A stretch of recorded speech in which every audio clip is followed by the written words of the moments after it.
+2 physical education के students को are के दुग्गल का नमस्कार, गुड इवनिंग। हम पिछले दिनों डिजास्टर के बारे में बातचीत कर रहे थे, तो आज हम उसी टॉपिक को कंटिन्यू करेंगे, natural disasters. But before that I will take your attendance first. Ayushi Singta, Akanksha Sharma, Ankita Changra, Kalpana Sharma, Mokshika, Prabhjot, Sakshi, सपना,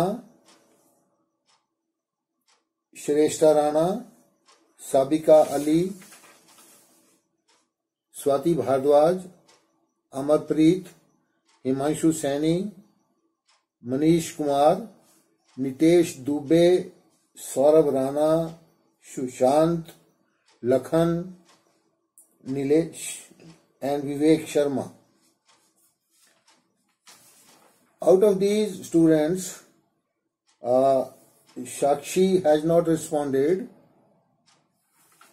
and Nitesh Dubey has not responded, Saurabh Rana has not responded, Sushant has not responded, Lakhan तो खैर पहले दिन से रिस्पॉन्ड नहीं कर रहा है, Nilesh has responded twice, Manish Kumar responded twice, Swati Bhardwaj responded twice, और विवेक शर्मा पता नहीं अब इसने फिजिकल एजुकेशन ली है या नहीं, एडमिशन ली है या नहीं, आई डोंट नो। लेकिन आई एम सॉरी टू से students are not listening to the topic up to the last. Some are saying yes sir on the behalf of the other student, that is proxy, we can say proxy attendance. Proxy attendance is not allowed. And secondly, most of you, they are doing doubling, yes sir, then again yes sir. It means you are not taking seriously it. But take it seriously, otherwise I know you will suffer this year. So before we go ahead, I'll again give you 1 minute and you take out your notebooks and pens etc. for the topic to be discussed. 1 minute starts.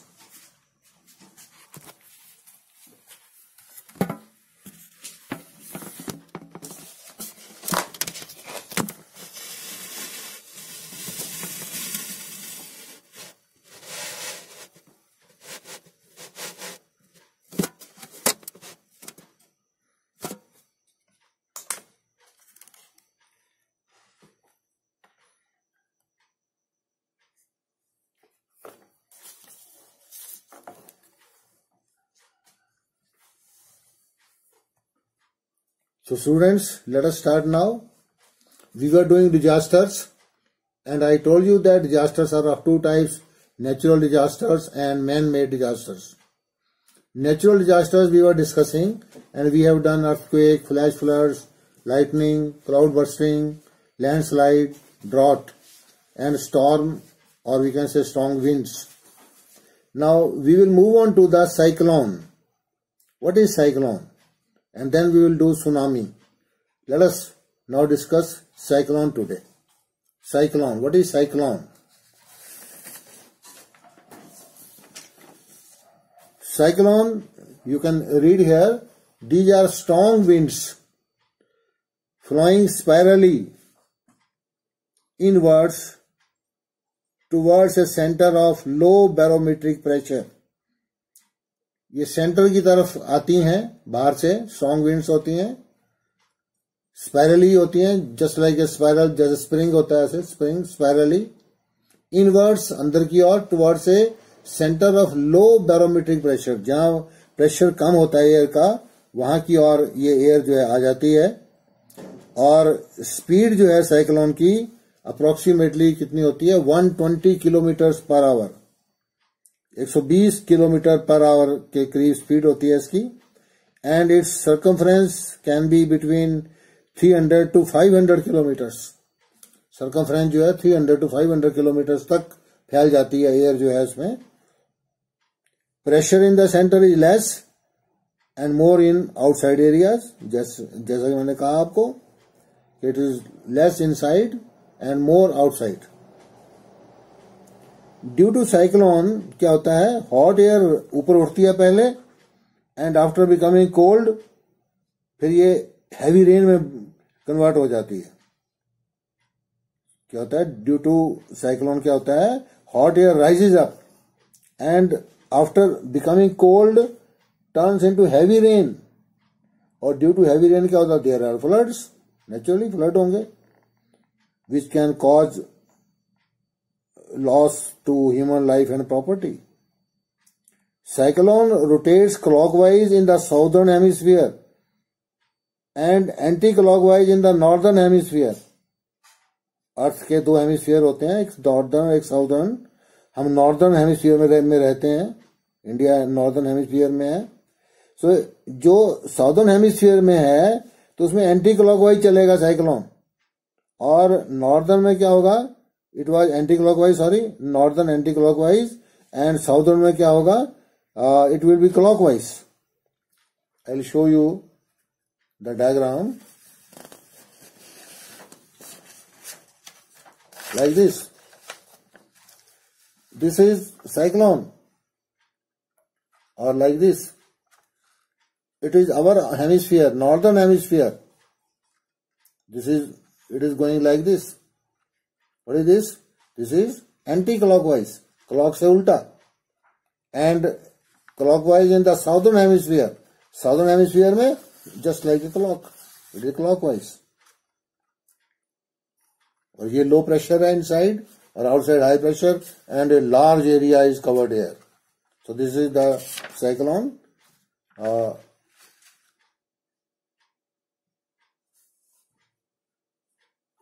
How do we manage cyclone? And first let me tell that 8% of total area of India is prone to cyclone. 8% of the total area prone to cyclone. Management, as I told you earlier also, natural disasters को manage करना बड़ा मुश्किल है, but we can have precautions. The first is warning must be issued by Indian Meteorological Department, that is IMD, Indian Meteorological Department. Indian meteorological department क्या करता है, warning issue करता है।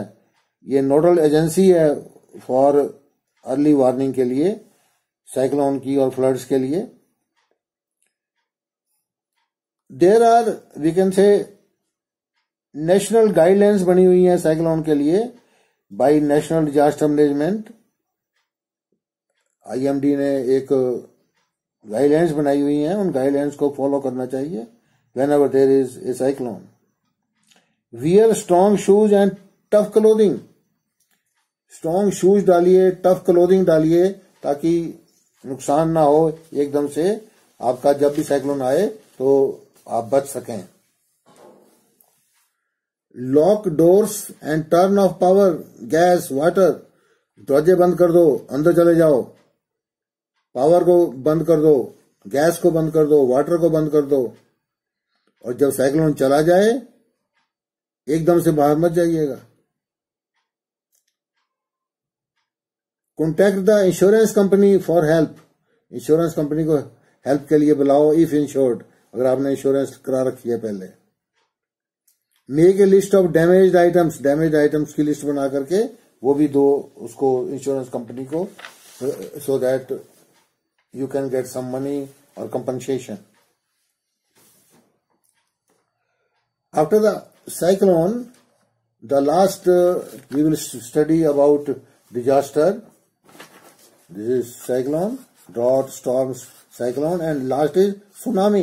As I told you on that day, tsunami starts with T. T is silent. Tsunami. T. It starts from T. Tsunami. So, what is tsunami? Tsunami है क्या चीज पता होना चाहिए पहले। सुनामी जो है वो किस में आती है ये पता होना चाहिए। ओशन में आती है, समुद्र में आती है।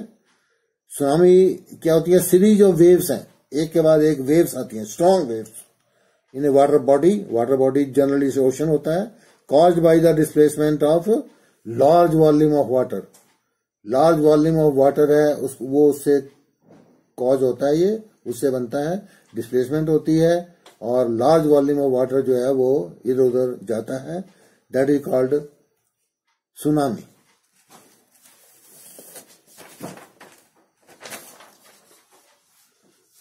It is due to earthquake.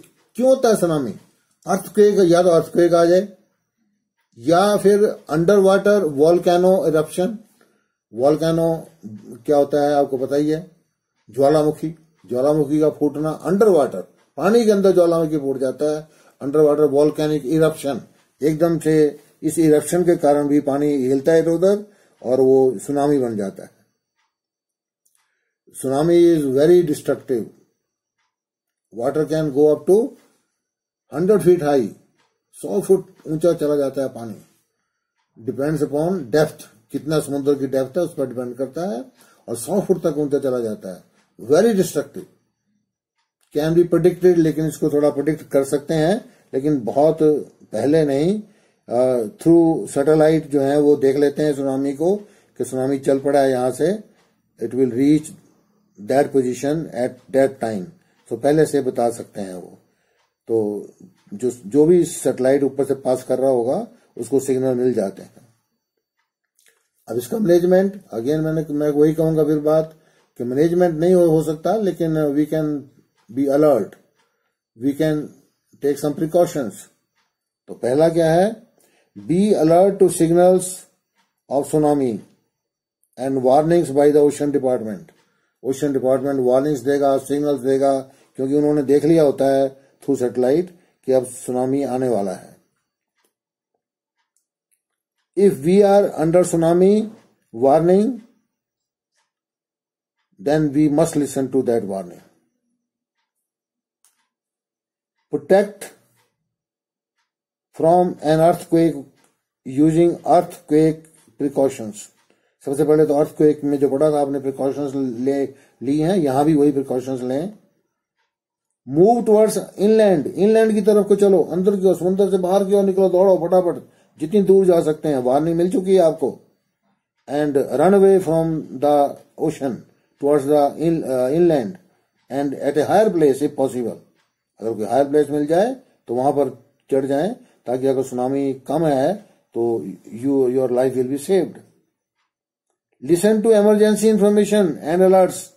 फिर इमरजेंसी इंफॉर्मेशन आती रहती हैं रेडियो पर, टीवी पर, उनको सुनिएगा। Evacuate and do not wait, फटाफट खाली कर दो जगह को सुंदर से, वेट नहीं करनी कि ये वो है थोड़ी देर और रुक जाए, no, not at all. Evacuate, do not wait. If in a boat, अगर बोट के अंदर हैं आप, गेट आउट ऑफ सी। अगर बोट के अंदर हैं, if in a boat, get out of sea, फटाफट बोट को बाहर निकाल लो समुद्र से बाहर। Fisherman should be called back without delay. Fisherman को भी कॉल बैक करना पड़ेगा without delay.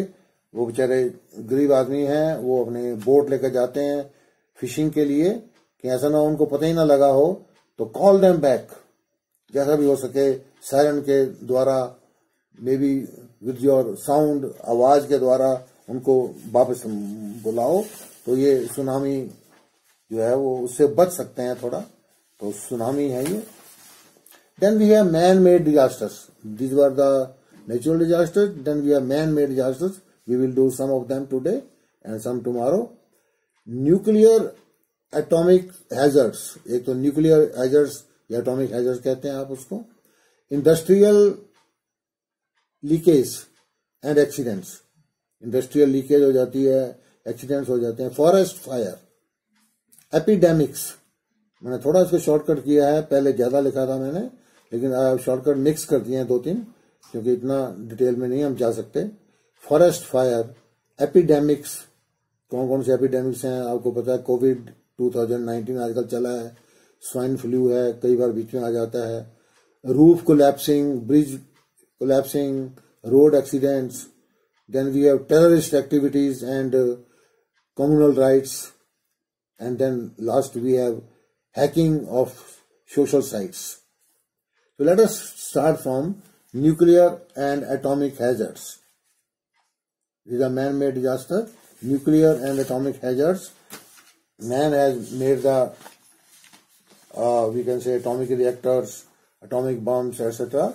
So these are the, first is the nuclear and atomic hazards. तो nuclear radiations consist of intensive gamma raise, एक तो इसमें गामा रेज होती है इंटेंसिव, एक इसमें न्यूट्रॉन्स होते हैं।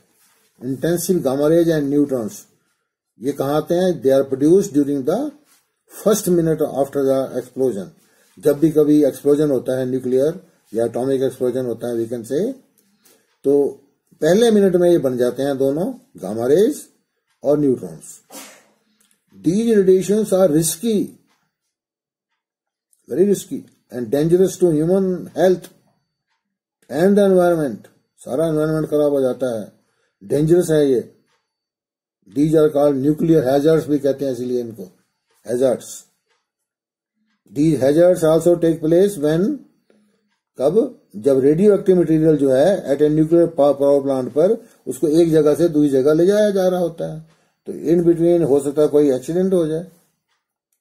When what happens when radioactive material जो है at a nuclear power plant is transported from one place to the other place. These hazards are invisible, दिखाई नहीं पड़ते, and odorless, उनको कोई इनमें स्मेल नहीं होती।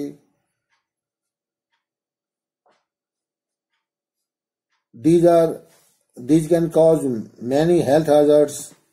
बर्निंग ऑफ स्किन हो जाती है इससे, स्किन कैंसर हो जाता है इससे, और लॉस ऑफ आई साइट भी लॉस हो जाता है इससे। तो मैनी थिंग्स इससे हो जाता है। ह्यूमन हेल्थ सारी खराब हो जाती है, एनवायरनमेंट खराब हो जाता है, burning of skin cancer, loss of I site वगैरह वगैरह। तो इसका मैनेजमेंट कैसे करना है, क्योंकि ये तो काफी ज्यादा इंसान के हाथ में है, ह्यूमन के हाथ में है, क्योंकि तभी इनको हम मैन मेड डिजास्टर कहते हैं। तो थोड़ा बच सकते हैं इनके साथ। Management we can call management, proper radioactive waste management and disposal destruction में भी डन। जहां भी, क्योंकि फालतू का मटेरियल बच जाता है रेडियो एक्टिव, उसमें भी गामा रेज निकलती हैं, उसमें भी दूसरी रेज निकलती हैं, रेडियो एक्टिव रेज निकलती हैं। तो उनका मैनेजमेंट प्रॉपर होना चाहिए, डिस्पोजल प्रॉपर जगह होना चाहिए, नहीं कि फेंक दिया, ढेर लगा दिया कहीं। जैसे बाकी फैक्ट्रीज में तो हम ढेर लगा देते हैं एक तरफ को, इसमें नहीं लगा सकते। डिस्ट्रक्शन मस्ट बी डन, उसको डिस्ट्रॉय करना पड़ेगा जो भी रेडियो एक्टिव मटीरियल है। Secondly, design and operation of nuclear power plants कैसे होना चाहिए? डिजाइन उनका एज पर सेट नॉर्म्स, जो नॉर्म्स हैं उसके अनुसार ही उसका डिजाइन होना चाहिए ऑपरेशन प्लांट का। यानी कि मर्जी से बना लिया, अगर वहां ब्रिक्स लगानी है 10 फीट वाइड तो 10 फीट ही लगानी पड़ेंगे। लेड कहीं यूज करना है तो लेड करना ही पड़ेगा, हैवी वाटर यूज करना है तो हैवी वाटर यूज करना ही पड़ेगा, मर्जी नहीं कर सकते अपनी। Design and operation of nuclear plants must be as per the norms, जो भी नॉर्म्स होंगे। फिर क्या करना है? अंदर प्रॉपर आप लाइफ सेविंग कैप्स होती हैं, ग्लव्स होते हैं, शूज होते हैं, लेड के एप्रन जो है, जो सामने टांगते हैं आप चेस्ट के ऊपर, वो लेड के बने होते हैं, लेड एप्रन्स।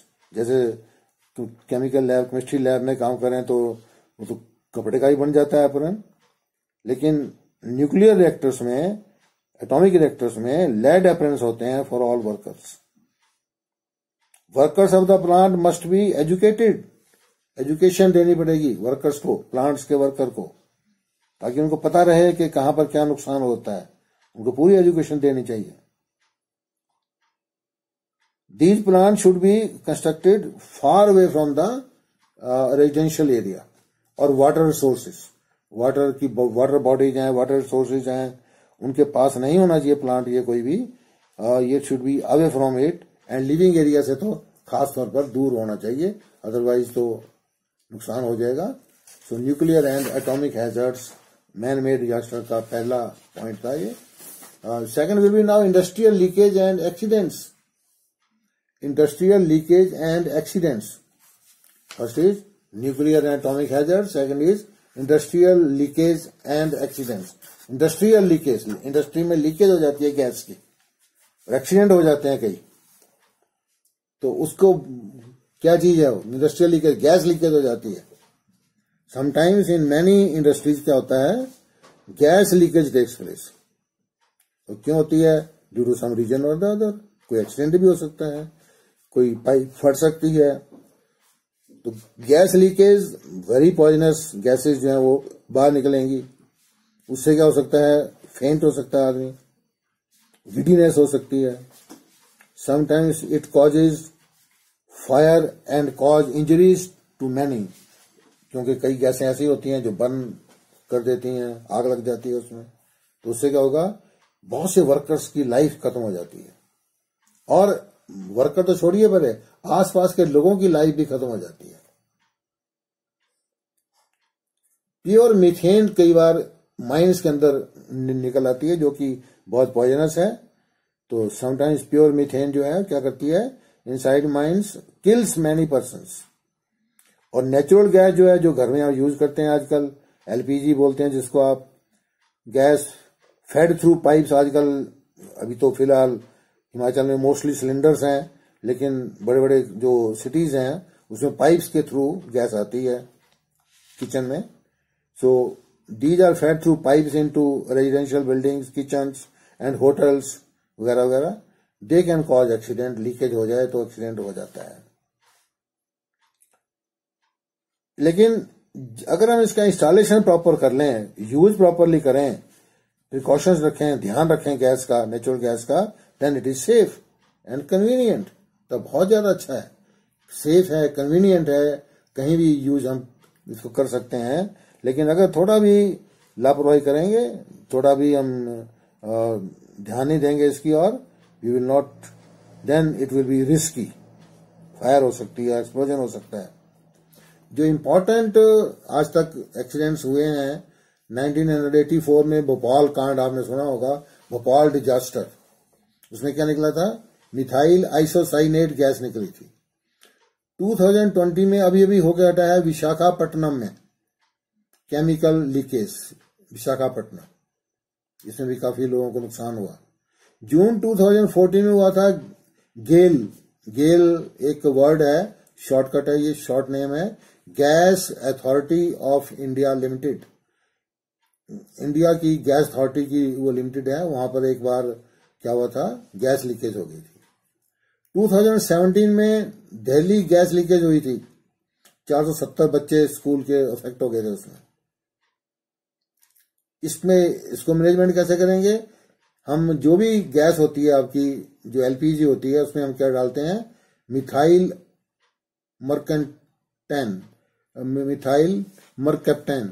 मरकैप्टेन को डाल देते हैं ताकि बदबू आए उसमें.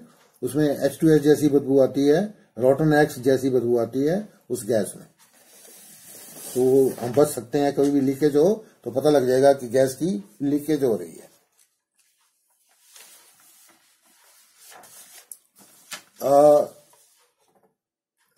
Recommendation of NDRF. NDRF, what is NDRF? National Disaster Response Force. National disaster response force. इसकी रिकमेंडेशन जो है वो सारी इंडिया में चलती हैं. तो नेशनल डिजास्टर को वो देखते हैं, तो we can go through that recommendations. उनका ध्यान रखना चाहिए. Plants should be far off from the residential areas. Residential area से दूर होने चाहिए प्लांट जो है. प्लांट पास नहीं होना चाहिए, दूर होना चाहिए. अगर थोड़ी बहुत लीकेज हो भी जाए तब भी बच सकते हैं हम. Plant should be well ventilated and airy. जो प्लांट्स हैं वो वेल वेंटिलेटेड होने चाहिए, एरी होने चाहिए. जहां प्लांट जो बने हुए हैं, आपके फैक्ट्रीज बनी हुई हैं, एरी होनी चाहिए और उसमें वेंटिलेशन होनी चाहिए खूब. Recommendations of reconditioning of plants. Plants को रिकंडीशन कर देना चाहिए. प्लांट्स को रोक करके कुछ दिन के लिए उनकी रिकंडीशनिंग करनी चाहिए, दोबारा से उनको तैयार करना चाहिए. That is called reconditioning of plants. Quick home delivery होनी चाहिए। जब भी कहीं गैस इकट्ठी हो रही है, सिलेंडर्स हैं, तो फटाफट उनको बांट दीजिए, नहीं तो लीकेज हो सकती है बड़े बड़े उनको। तो क्यों लीकेज हो, तो इसलिए उनको हम इमीडिएटली डिस्ट्रीब्यूट कर देते हैं। घर को लिए होनी चाहिए, डिपॉजिट नहीं करने चाहिए सिलेंडर्स, एक जगह पर स्टोर नहीं करने चाहिए। Then we go to the forest fire. After industrial leakage और an accident we have forest fire, जंगली आग।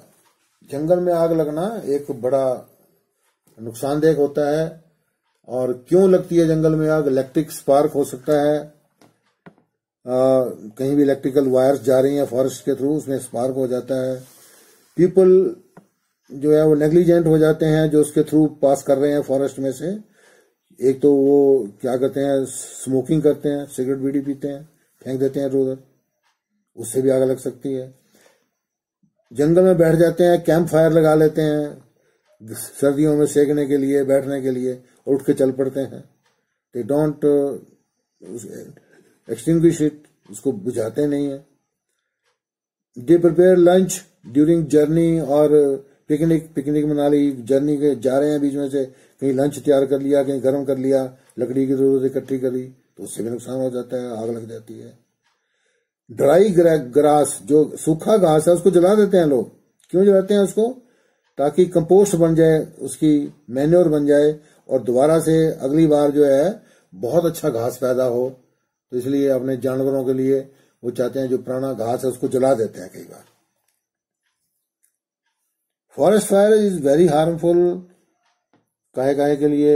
एनवायरनमेंट खराब हो जाता है, प्रॉपर्टी खराब हो जाती है।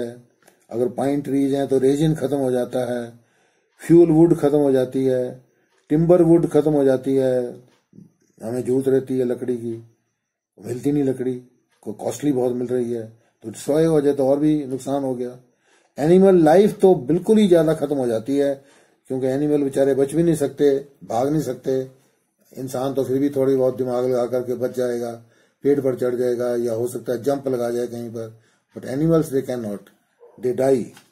सो very dangerous for animals. Now how to manage? Management में भी दो किस्म की हम लेंगे, इनसाइड होम, आउटसाइड होम। अगर हम घर के अंदर ही हैं, बाई चांस आग लग जाए, घर के अंदर है, तो क्या करना चाहिए? Move away from outer walls. जो बाहर की दीवारें हैं उनसे थोड़ा दूर रहें, क्योंकि वो गर्म हो जाएंगी वॉल्स, और उससे हम जल सकते हैं या बर्न हो सकता है। क्लोज डोर्स कर लो, विंडोज को बंद कर लो। डू नॉट लॉक, ना लॉक नहीं करो उनको, क्योंकि कई बार भागना पड़ सकता है, लेकिन लॉक नहीं करना उनको, लेकिन बंद कर लो उनको, ताकि धुआं अंदर ना आए। रिमूव लाइट कर्टन्स, कर्टन्स जो है उनको थोड़ा सा हटा दो। रिमूव लाइट कर्टन्स हैं हल्के हल्के, उनको हटा दो। टर्न ऑफ एसी, एसी को टर्न ऑफ कर दो। टर्न ऑन लाइट्स, लाइट्स को ऑन कर दो ताकि धुएं में दिखता रहे। और अगर आपने एग्जिट प्लान बनाया हुआ है, जैसा कि अर्थक्वेक में मैंने कहा था, ऐसे एग्जिट प्लान हर चीज का बन सकता है। Use exit plan already made, अगर बनाया हुआ है तो उसको एग्जिट प्लान को यूज करो। बट अगर आउटसाइड है तब क्या करना है? एक तो इन्फॉर्म करो फटाफट लोकल एमसी को, लोकल म्यूनिसिपल कमेटी को इन्फॉर्म करो। Do not try to overrun, fire के ऊपर छलांगे मार के ना जाओ, क्योंकि आप गिर सकते हैं उसके। हो सके तो फाइंड ए पूल और वाटर बॉडी या पूल कोई आसपास मिल जाए, फटाफट जाके उसके अंदर बैठ जाओ, पानी के अंदर जाके बैठ जाओ, क्योंकि पानी में आग आ ही नहीं सकती। Break the flow of fire, fire चल रही है ऐसे ऐसे करके, उसको ब्रेक करो। ब्रेक कैसे करेंगे? एक डिचीज, एक खाई खोद देंगे उसके आगे। खाई खोदने से क्या होगा? जो आग है वो आगे नहीं जाएगी, खाई को पार नहीं कर सकती। या अगर सड़क है तो सड़क को पार नहीं कर सकती, सड़क इस तरफ आग है, इधर नहीं जाएगी, उड़कर चली जाए बाई चांस कोई टहनी एक आधी, कोई तो और बात है, अदरवाइज नहीं जाएगी। और डिच में तो पार कर ही नहीं सकती, डिच के अंदर रह जाएगी आग। तो डिच फटाफट खोद दो, लेकिन अकेले नहीं खोदने बैठ जाना। Many people should be with you, और villagers should be with you. And अगर रोड है तो move towards the other side of the road, उसके उस तरफ चले जाओ। सांस कैसे लेना है भाई? अगर ज्यादा धुआं आ जाए तो कैसे लेना है सांस? गीला कपड़ा, मॉइस्ट क्लोथ लो, उसको मुंह के पास रखो। Moist cloth should be near the mouth, through the moist cloth. Call the fire brigade vehicle of the area. Immediately बुलाओ उसको fire brigade को, और हो सकता है 2-3-4 fire brigades आ जाएं, तो you or we may be able to extinguish the fire. So this is how the forest fire can be saved. But again I will tell you that study up to this level, up to this point, forest fire. Please study and only say yes after that. ये नहीं कि अभी मैंने lecture खत्म हुआ और अभी yes sir फटाफट आना शुरू हो जाता है. Without studying, without listening to the lecture. Listen the lecture, understand it, and then respond. Thank you.